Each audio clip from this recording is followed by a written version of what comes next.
19e jour du jeûne international. La puissance pour être témoin de Jésus.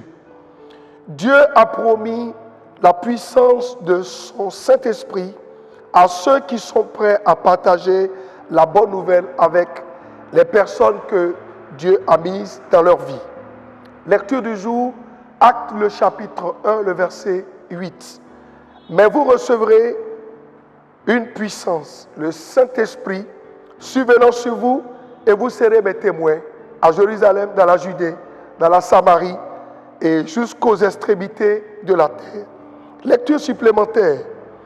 Et l'Esprit et l'épouse disent, viens. Et que celui qui entend dise, viens. Et que celui qui a soif vienne. Et que celui qui veut prenne de l'eau de la vie gratuitement.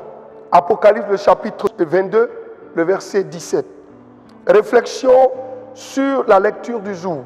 En effet, Dieu veut nous interpeller afin que nous comprenions notre importance dans l'accomplissement de la mission, mais de la moisson de Dieu. À la réalité, la venue du Saint-Esprit est un équipement spirituel qui a été offert par Dieu à l'effet de nous rendre compétents et capables d'accomplir avec succès la volonté de Dieu. Et nous voulons que, à cette occasion, nos peurs, nos limites, nos craintes, nos insuffisances quittent, libèrent, afin de laisser la place au Saint-Esprit qui est capable de nous doter de toutes les capacités pour que nous ayons du succès.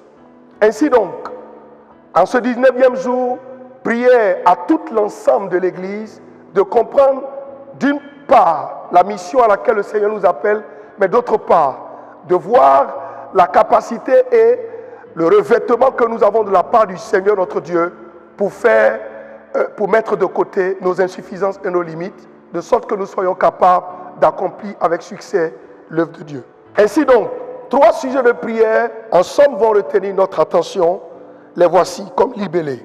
Le premier, demander à Dieu de nous remplir à nouveau de sa puissance aujourd'hui même, de sorte que nous puissions surmonter la peur et avoir de l'audace pour être des témoins de la bonne nouvelle de Jésus-Christ. Prions ensemble. Seigneur notre Dieu, donne-nous ton esprit, donne-nous ta force, donne-nous ton revêtement pour que nous ayons de l'audace et que nous puissions passer nos limites de sorte à pouvoir annoncer l'évangile avec beaucoup de vie et de capacité. Sois béni parce que nous croyons que tu le fais au nom de Jésus. Le deuxième sujet, en effet, nous allons prier pour que Dieu nous donne la stratégie pour gagner des âmes, les mots appropriés, la manière, la procédure exacte qu'il nous faut, parce que d'un individu à un autre, c'est à Dieu et au Saint-Esprit qu'il convient la méthode de pouvoir les gagner. Prions. Seigneur, merci. Donne-nous ton intelligence et ta sagesse et donne-nous la méthode pour pouvoir gagner des âmes afin que nous soyons efficaces au nom de Jésus.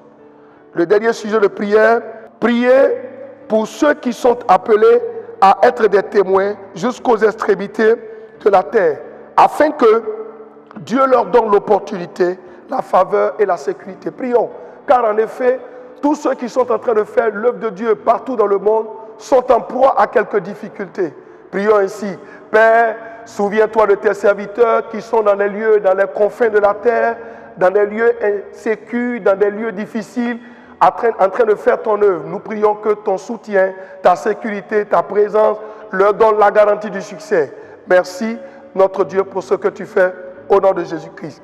Nous bénissons notre Dieu et notre Père pour ce 19e jour et pour toute l'Église Foursquare mondiale qui est engagée, n'est-ce pas, dans ces jours. Et notre prière va à l'endroit de son éminence, le révérend docteur Kwame Nyepe Marius, qui conduit l'Église Foursquare de Côte d'Ivoire. Et par ailleurs, nous voulons souhaiter une agréable suite de culte à tout l'ensemble de l'Église. Que Dieu bénisse son Église. Amen.